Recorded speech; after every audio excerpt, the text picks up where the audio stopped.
Kapatid, napagandang sinabi ng isang pare nito ng Katoliko nang sinabi niya na mabuti pa ang Muslim dahil mahalaga sa kanila si Birhen Maria. Dahil mga kapatid, ang Quran ay meron itong nakaseparate na talata or bersikulo para kay Birhen Maria. So panoorin natin mga kapatid. Ako ay Katoliko at makakita ko ng Muslim. Magugulat ba kayo kung sabihin ko sa inyo na mabuti pa ang Muslim sapagkat nagpaparangal sila kay Maria na ang tawag sa Quran ay Miriam.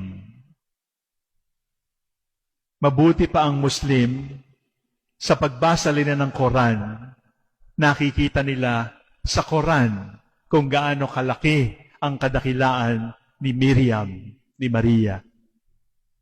Una, nakalagay po sa Quran na si Maria ay nanganak ng birhen sapagkat siya mismo ang nagsabi, "How can I have a son when I do not have a man?"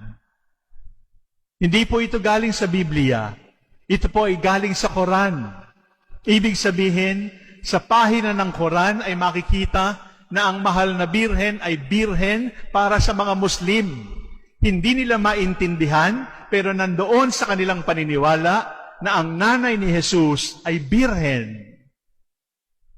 Mabuti pa yung Muslim.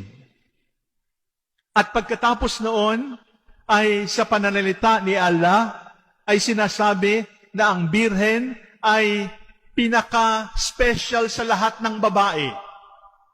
Hindi ito pangkaraniwan sapagkat hindi pinararangalan ng Islam ang babae. Subalit para sa Islam, si Maria ay isang katangi-tanging babae. Katangi-tanging babae kung papaanong sa Biblia ng Kristiyano ay sinasabing, "From all generations, I will be blessed. All generations will call me blessed. Holy is His name." Mga minamahal kong kapatid, sa Quran, naroon din yung kapalaran ng marami sa atin. Ano yun? Si Miriam, si Maria sa Quran ay napagbintangan ding taksil. Napagbintangang taksil sa kanyang asawang kasintahang si Jose. Pinagbintangan at halos ay ipapatay.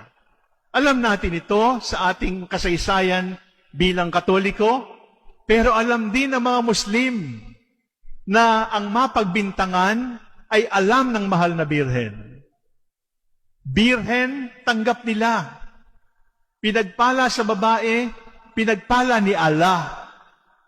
At higit sa lahat, yung pagpapakasakit na dinaranas ng mga tao na napagbibintangan, na sinisira ng fake news, ay naranasan din ng. So mga kapatid, napaganda ng kanyang pahayag mga kapatid, no?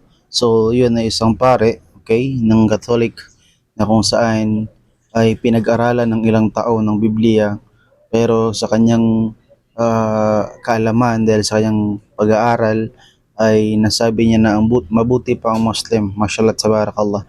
Naway ang tawfik at ang gabay ni Allah subhanahu wa ta'ala sumakanya na inshallah. Barakallahu fik. Assalamualaikum warahmatullahi wabarakatuh.